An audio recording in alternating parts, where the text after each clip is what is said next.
So going back to your clients, so when you you have like an initial assessment of like what their goals are and everything and any health concerns, I'm assuming. So then you just customize programs for them? Yes. I mean, it's absolutely customized for every single person. It has to be. Mm-hmm. There is not by any means one size fits all. Me just saying go get the Peloton app, because that's obviously not customized to everyone. If you have the means to hire a health coach or hire a personal trainer, then absolutely do it, because the benefits of having a customized program to you are immense. From a safety standpoint, from a quicker results standpoint, it just, from a boredom standpoint, the benefits are huge, because a health coach, personal trainer, they can see what the issue is. They're just constant questioning you, constant interrogating you. They'll quickly figure out what's going on. And this is where coaching comes in, because the expert, the most knowledgeable person in the world, and you can tell people what to do, but if they can't do it or they don't want to do it, there's nothing happens.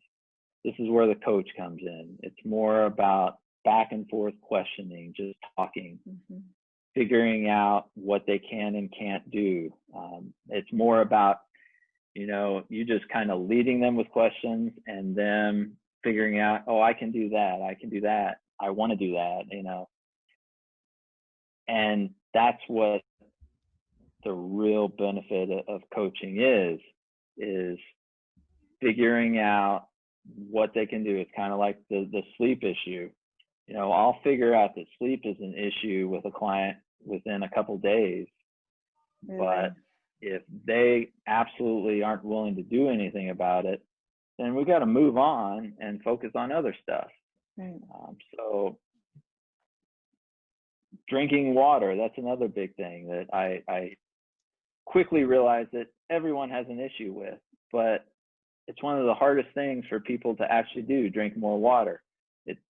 Here in Phoenix, it's a huge problem, but it's amazing how hard it is just to take that step. So, that's where the coach plays a vital role, is helping the client realize what they can do. And then later on down the road,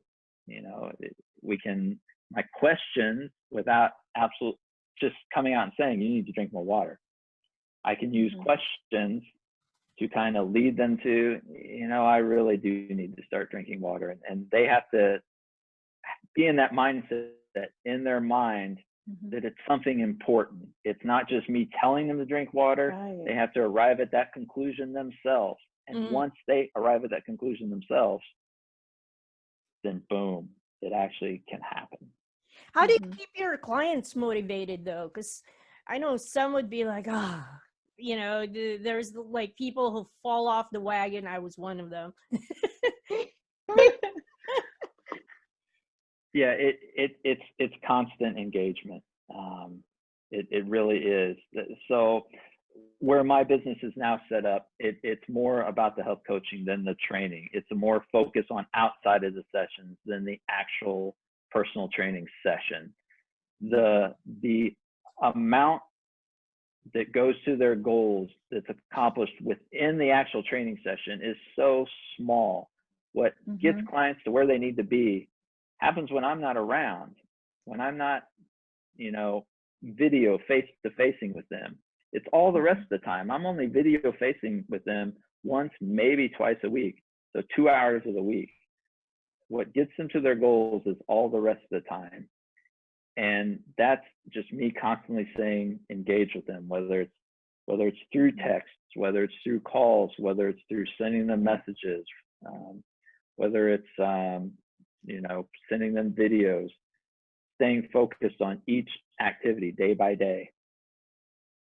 That's what ultimately does it. And again, don't get me wrong. This is mindset as well. You cannot expect to change overnight or next week, or within 2 weeks, or within 2 months, or within 6 months.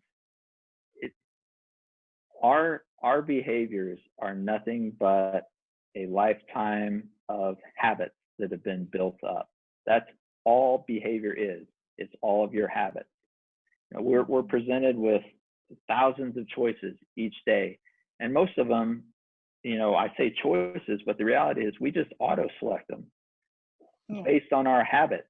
Yeah. You know, the decision is made immediately just by our daily habits. Yeah. And those habits have been built up over years, over decades. So you have to get into the mindset that you're not going to change habits that have been built up over decades within 3 months or 6 months. Yeah. Get in that mindset that this is going to be a lifelong process, and there are going to be ups and downs, and that's what I tell my clients from the get-go.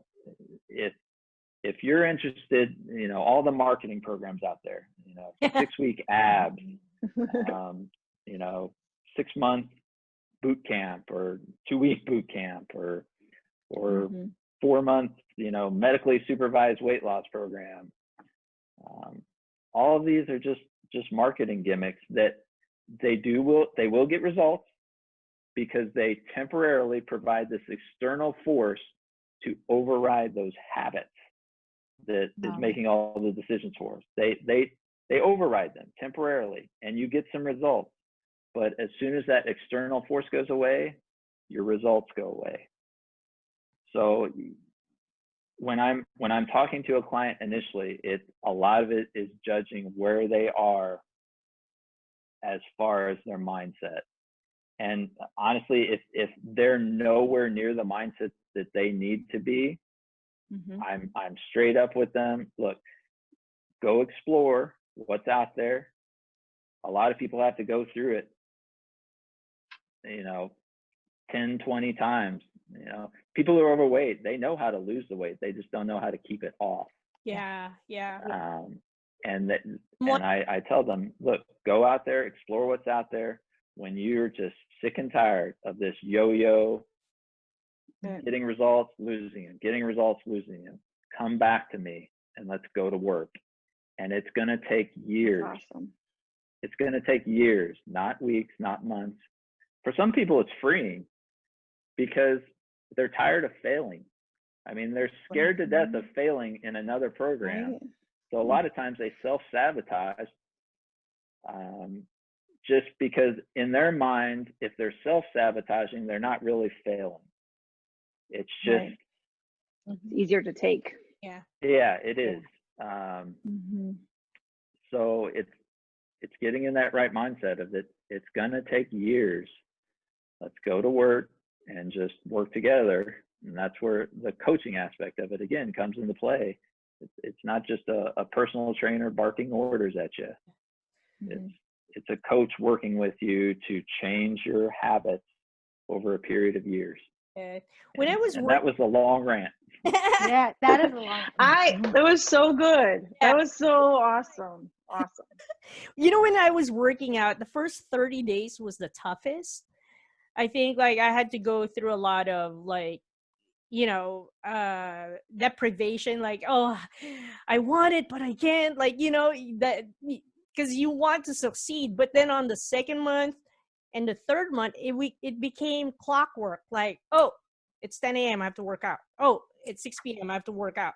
It became like that. And so when I was doing P90X, so it was like a 90-day program, right? Yeah. And I did 270 days of it.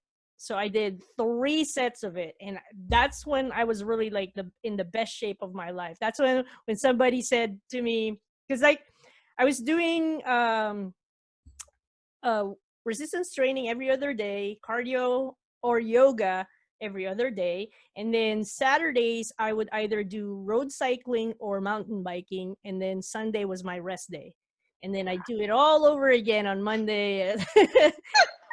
Wow. Awesome. Like I felt good all the time. Like that dopamine is like, you know, you're in such a good mood every day. But you're right. Like it takes a lot of mindset, because you have to condition your mind to like do it.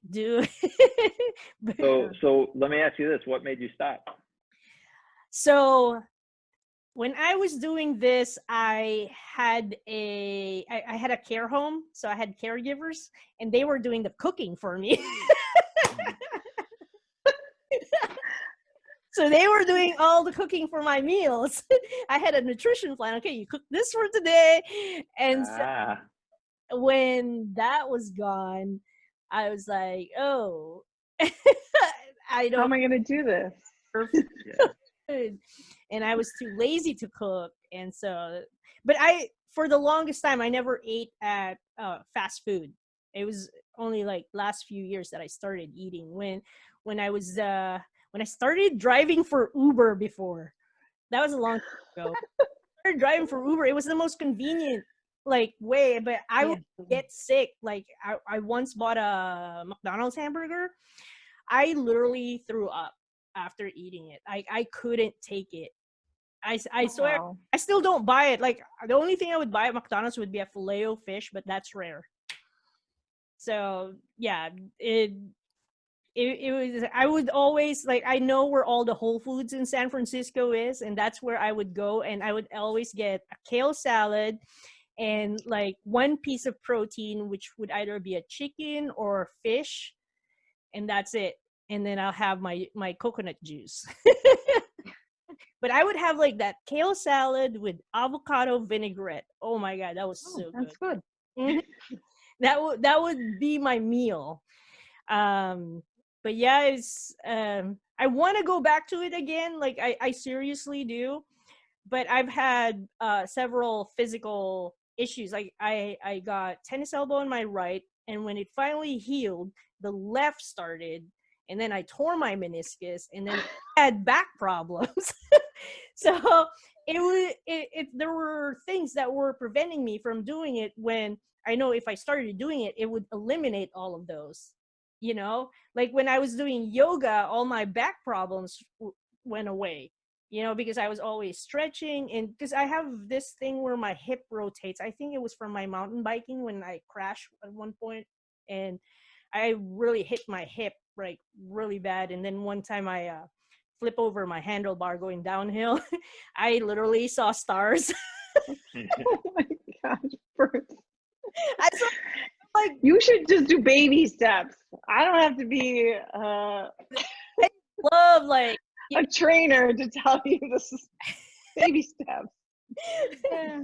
so yeah, would start I actually started doing push-ups again, and I can't believe how my muscles atrophied from not Yeah. working out.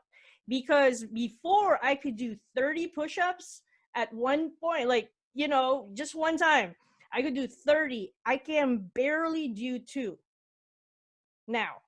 It's Yeah, don't do that. it's so Push-ups are so dangerous. it's so great. Mhm. Because like on P90X, we do different kinds of push-ups. So like there's the diamond, you know, and then Mhm. there's this, and it works out different parts of your muscles. And so it was easy. It became easy for me. Like I developed like muscles in different places. But then like tennis elbow, back problems, neck problems, Yeah. all like made it that I couldn't work out. And once I got back into it, I was like, oh my God, like I can't even lift this. I can't even do a push up. It was crazy. And it's probably like, what, maybe 4 years since I worked out, like full on workout. Well, I guess Jen and I were going to the gym, but it's not the same when you're using machines. Is No. it? It's not the No. same. The resistance is not the same, I notice. It So free weights do are you, far better. so do you suggest machines? No, because here's my story. That's why I could relate with burns. It's like I grew up, I was an athlete. I played volleyball as a sport. So when during I told my daughter at her age right now, because she's 17, she's turning 17. I said, at your age, at that time, every morning when I wake up, I do 100 crunches. And it's nothing. It's just the first thing before drinking water, and then, but then, when I moved from the Philippines to the US, I was like 21 years old. I was surprised because when I went to the the YMCA, the trainer was surprised because I'm tiny. But when he did the body fat analysis, he's like, "Oh my goodness, you're loaded." Because I really don't bulk up because I'm Asian, so I don't bulk up. But when he looked at it, it's like, "Oh my goodness, you got muscles." And I said, yeah. And then that's the time when I said I could eat like thousands of calories a day without gaining anything. And then I had my kids. And then when I got my first two kids, the minute I got out of the hospital, everybody thinks I wasn't pregnant at all because it's just like totally baby fat. And then I would say even my tummy was firm, even having three kids. And then when I had my fourth kid, I changed doctors, and the doctors told me you're way underweight. So I was like, yes, this is probably my last pregnancy. So let's eat. So after gaining 60 pounds, I didn't look at the I didn't look at the weighing scale anymore. And even my past pregnancy clothes didn't fit me at 7 months. So I was like, no, forget it. I don't look at. So when I had my last one, I said, after I gave birth, I said, why am I so fat? Because it's not what I was used to. And then eventually I realized, because when my boys, my younger ones were younger, we would go in the park, run, I would lift them up. So I still probably weightlifting at that time because, I play with them with weights and everything. But when they got bigger, like 5 years That's old, not gonna when they happen. could be good with themselves, that's when I started gaining weight. And probably because I'm sitting in the park now because I don't need to hold their hands. They could run on their own, unlike before that I was following them, or I don't. And now I realize it's probably the weightlifting, because I remember when they were younger, I would carry the two boys and it's nothing with groceries and everything. And then I also have a system because when it comes to workout, I would say, because I was an athlete, and my training before was like, different types of workout. And I said and then I realized when I started to try working out, like I had all those videos from Taibo to Turbo Jam to whatever. I bought all those DVDs. My attention deficit disorder prevents me from finishing one because I said I'm too bored. So now, but one thing I never really tried are the machines in the gym, because I'm not a fan of going to the gym because I don't want to be by myself. So what is your take on that? Are the machines better, or you can No, do it at home? no. The machines, the only purpose of the machines is if you are hurt and you're going to physical therapy and you need to narrow it down to that exact muscle to work without affecting the rest of the body. Otherwise, the machines, for the most part, are absolutely worthless because they don't mimic the real world. They lock you into place, this one position, and you work this one muscle. That's not how the body works. When you're moving in the real world, I mean, just lifting your arm, doing an arm curl on your left side is causing microscopic movement in the bottom of your right foot. So it's just, it's flowing through the whole body. The machines take that away. Yeah. So avoid the machines. Unless you're with a physical therapist, rehabbing some type of injury, avoid the machines at all costs. You need to be using things that let you move freely, like dumbbells. I mean, even the bands, even though they're attached to something, you're still moving freely. Yeah. Yeah. And what's your take on like planks and Pilates? Wonderful. Absolutely wonderful. I mean, it's a great thing to implement into a routine. Okay. What I'm gonna ask one advice from you for like someone who has a weak back? Aside from the plank, what type of exercise would you recommend to strengthen the back? Like my lower back is always my problem. I go to a chiropractor I've been going to a chiropractor for 11 years to straighten my back all the time. Yeah. So it unfortunately is not a one size fits all. I mean, I'll throw out there the one that hits the most people and fixes things for most people is an exercise called bird dog, where you get on all fours and you stick one arm forward and then the opposite leg back. Yes. And you hold I that do those. position. It's a yoga position.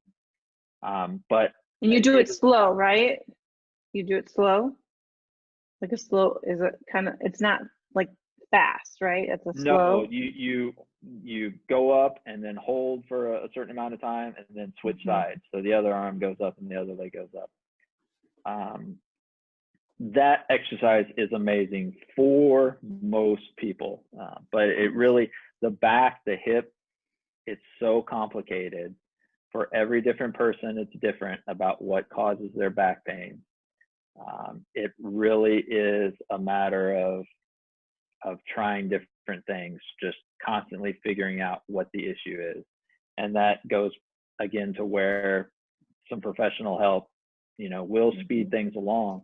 But anyone, if you go to someone and they tell you, oh, I know exactly what's wrong after they've talked to you and watched you for a day, run away. So I'm a couple of my specialties is I'm an orthopedic exercise specialist and a corrective exercise specialist. Corrective exercise specialists, they focus on getting people out of pain. Okay. Nice. If I'm meeting with a new client in pain, again, it's about the right mindset. I tell them, look, I don't know what's going to fix you. If I tell you otherwise, run away from me, because there's no way you can immediately know for that individual person what's going to immediately fix their issue. What I will tell you is I'm confident that we can absolutely help your pain go away over a period of time through trial and error.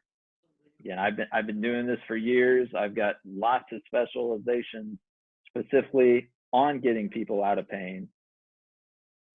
But it really is a trial and error process based on that individual's body. So, we do one thing 1 week and it's a slow adding on and figuring out what gets them out of pain. If there was one thing you would tell our audience, what would it be? What would be your biggest advice to them? That's definitely the mindset, and avoiding any type of program that has an end date. That includes the P90X. Burns, don't do it. Anything that has an end date. Dieting. The term dieting, everyone says, I'm going to go on a diet. They don't say I'm going to change my diet. They're going to go on a diet. That implies an end date. Anything that has an end date is pointless, because as soon as that end date happens, whatever results you've obtained, you will lose. Yeah. So you've got to get into that mindset that anything you're going to start, you've got to ask yourself, can I do that the rest of my life? Oh, that's a good question. That's a very good question. That's a really good question.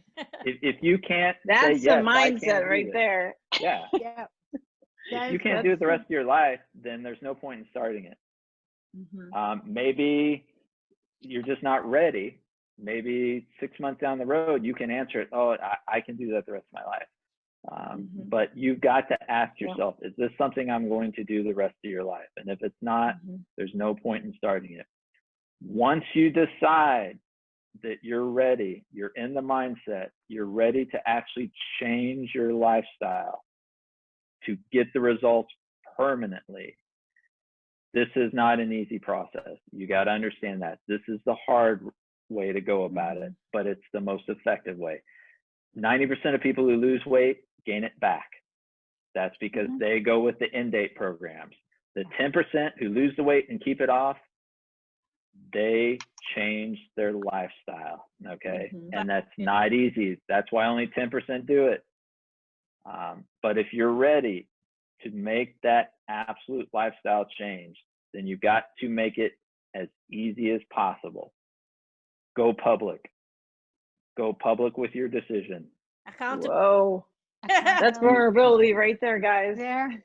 You've got to put a little pressure to continue doing it. Find a friend who is willing to do it with you. It doesn't have to be the exact same change, but find a change buddy. And that's what going public will help you discover. I mean, especially in this age of Facebook, which don't get me started about Facebook. But in this age of Facebook, you can go public to hundreds of people, and perhaps someone will speak up and say, hey, let's do this together. Or go out there and ask, is anyone up to doing this with me? Again, it doesn't have to be the same change, but when you do go public, you are going to quickly realize who is going to be there to support you and who is going to be a roadblock. Yeah. Oh yeah. Yep. This is the tough part, but if you're serious about this and actually want to make the change, when you discover who's going to support and who's going to serve as a roadblock, you've got to be willing to surround yourself with those people who are going to support you. And you've got to slowly pull away from the people who are going to roadblock, because you can't force them to change. Never try and force anyone else to change. You can only control yourself. So the reality is you've got to pull back from those people who are going to try and block your efforts. I'm going to unfriend all these people. So Todd, so you're in Phoenix, I'm in Phoenix. So tell us, just we're at the end, towards the end of our session now. People in Arizona that you can work with if any of our listeners are out there and they're in Arizona. That's really your market, correct? Correct. I haven't, even though I've gone online, I haven't expanded worldwide yet. You want to? That is my job. I can help you. Well, I love like all this panel of, you know, coaches as we take on new topics, and, you know, especially for this session and all of our July sessions, talking about health and wellness. It's just so important that, you know, we're filling up our own cup, we're, you know, being healthy, we're giving to others, but we are showing ourselves self-love. And that's what, you know, Todd, you know, I love that on a regular basis you're impacting people's lives by helping them take those steps, those baby steps to being healthier and living like you said, a pain-free life, and getting them to their destination. Are there any last remarks that you want to make? The only other thing I was going to add on what you can do now is make a list of all the benefits that you're making this change for. Make a list. Nice. Huge list. As many things as you can think of. Print that list out. Make copies. This is not easy, so you have got to constantly remind you, constantly stay engaged. Put these copies of this list everywhere. It needs to be on your refrigerator. It needs to be by your TV, by your couch, anywhere it can tempt you with laziness. It needs to be on mirrors. It needs to be everywhere. By your workout area, by your bed as soon as you wake up. I mean, you need to constantly be reminded of why you're making this change. And then if you can, hire that professional, because it goes a long way. But again, that's where the finding someone to do it together with is, if there's no way you can hire for the professional to help you work through this, you need some type of outside support. It cannot be done alone. Awesome. That's awesome. Well, thank you so much for your time today, Todd. We really, really appreciate it. And there's so much, I have like so many other questions to ask you, and we'll definitely love to have you on again. But thank you for your time. I'm sure our listeners are gonna really take away a lot of great advice, and I know that us as coaches are.